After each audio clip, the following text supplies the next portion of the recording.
بسم اللہ الرحمن الرحیم۔ صرف 5 منٹ کا مدرسہ قرآن و حدیث کی روشنی میں 14 ربیع الثانی نمبر 1 اسلامی تاریخ۔ بنی ہاشم کا بائیکاٹ اور 3 سال کی قید۔ کفار مکہ کے ظلم و ستم اور روک تھام کے باوجود اسلام تیزی سے بڑھتا رہا۔ یہ دیکھ کر کفار مکہ نے تدبیر سوچی کہ محمد صلی اللہ علیہ وسلم اور ان کے خاندان کا بائیکاٹ کیا جائے۔ چنانچہ سب نے آپس میں مشورہ کر کے ایک عہد نامہ لکھا اور اسے خانہ کعبہ پر لٹکا دیا۔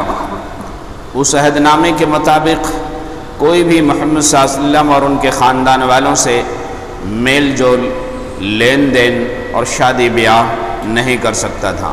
لہذا رسول اللہ صلی اللہ علیہ وسلم کو بنی ہاشم اور مسلمانوں کے ساتھ ایک گھاٹی میں جانا پڑا جس کا نام شعب ابی طالب ہے۔ یہاں ان لوگوں نے 3 سال کا زمانہ گزارا جس میں سخت تکالیف کا سامنا کرنا پڑا۔ بھوک و پیاس کی شدت کی وجہ سے ببول کے پتے تک کھانے پڑے۔ جب بچے بھوک و پیاس کی وجہ سے روتے سسکتے تو کفار مکہ اس پر ٹھٹھے اڑاتے۔ 3 سال کے بعد اللہ تعالیٰ کی رحمت اور ایسی مدد آئی کہ خود کفار ایک دوسرے کے مخالفت کرنے لگے۔ اتفاق کی ابو طالب خانہ کعبہ میں بیٹھے ہوئے یہ ساری باتیں سن رہے تھے۔ وہاں سے اٹھ کر کفار کے سامنے آئے اور کہا کہ رات محمد صلی اللہ علیہ وسلم نے مجھ سے کہا کہ عہد نامہ کے سارے الفاظ دیمک چاٹ گئی ہے، صرف بِاسْمِکَ اللہ اللہم جو بطور عنوان تھا صرف وہی باقی ہے۔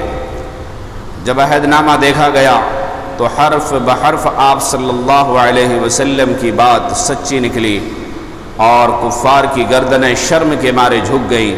اس طرح عہد نامہ ختم ہو گیا اور محمد صلی اللہ علیہ وسلم نبوت کے 9ویں سال کے آخر میں یا 10ویں سال کی ابتدا میں شعب ابی طالب سے نکل کر مکہ میں آ بسے۔ نمبر 2، حضور صلی اللہ علیہ وسلم کا معجزہ، قباء کے کنویں میں پانی کا بھر جانا۔ حضرت انس رضی اللہ عنہ ایک مرتبہ قباء تشریف لے گئے۔ لوگوں نے پوچھا یہاں کنواں کہاں ہے؟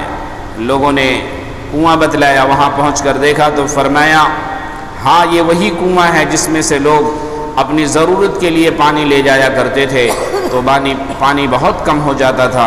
ایک بار آپ صلی اللہ علیہ وسلم اس کنویں پر تشریف لائے اور بڑا ڈول بھر کر پانی نکلوایا اور اس میں سے کچھ پیا اور بقیہ پانی سے یا تو وضو کیا یا پھر اس میں اپنا مبارک تھوک ڈالا، پھر فرمایا اس کو کنویں میں ڈال دو۔ حضرت انس رضی اللہ عنہ فرماتے ہیں اس دن سے پانی کبھی کم نہیں ہوا۔ نمبر 3، فرض کے بارے میں پل صراط حق ہے۔ اللہ تعالیٰ فرماتا ہے اور تم میں سے کوئی نہیں ہے جس کا اس دوزخ پر گزر نہ ہو۔ پل صراط پر سے ہر شخص کو گزرنا ہوگا، چاہے وہ مسلمان ہو یا کافر، نیک ہو یا برا۔ اس بات کا اللہ تعالیٰ نے حتمی طور پر ذمہ لے رکھا ہے۔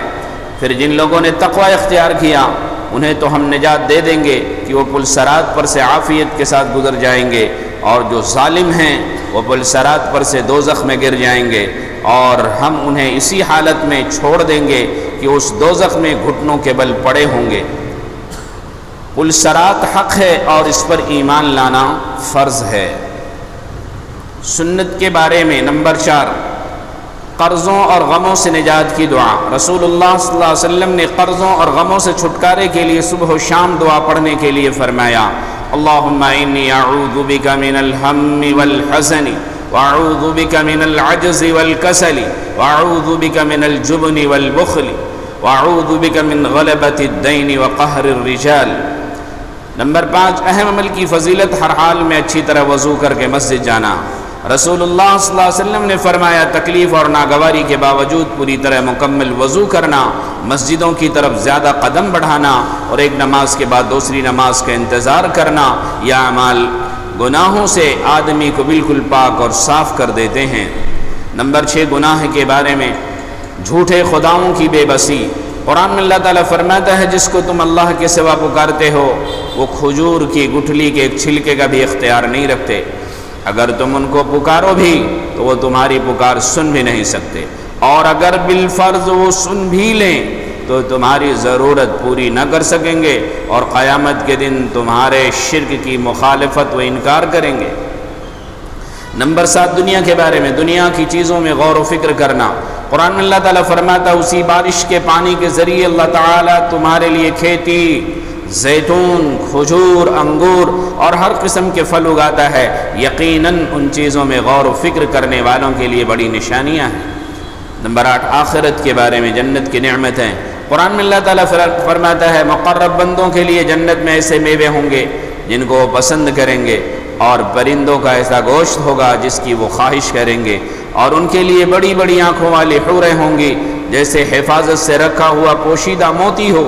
یہ سب ان کے اعمال کا بدلہ ہوگا، اور وہاں کبھی وہ بیہودہ اور بری بات نہیں سنیں گے، ہر طرف سے سلام ہی سلام کی آواز آئے گی۔ نمبر 9، طب نبوی سے علاج، پچھنا کے ذریعے درد کا علاج۔ حضرت ابن عباس رضی اللہ عنہ بیان کرتے ہیں رسول اللہ صلی اللہ علیہ وسلم نے احرام کی حالت میں درد کی وجہ سے سر میں پچھنا لگوایا۔ پچھنا لگانے سے بدن سے فاسد خون نکل جاتا ہے جس کی وجہ سے درد وغیرہ ختم ہو جاتا ہے اور آنکھ کی روشنی بھی تیز ہو جاتی ہے۔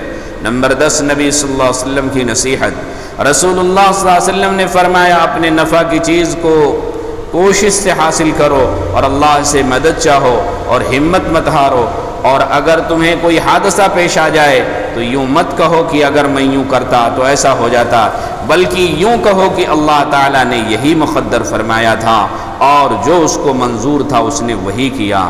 اللہ تعالیٰ ہم سب کو عمل کی توفیق عطا فرمائے۔ سبحان اللہ۔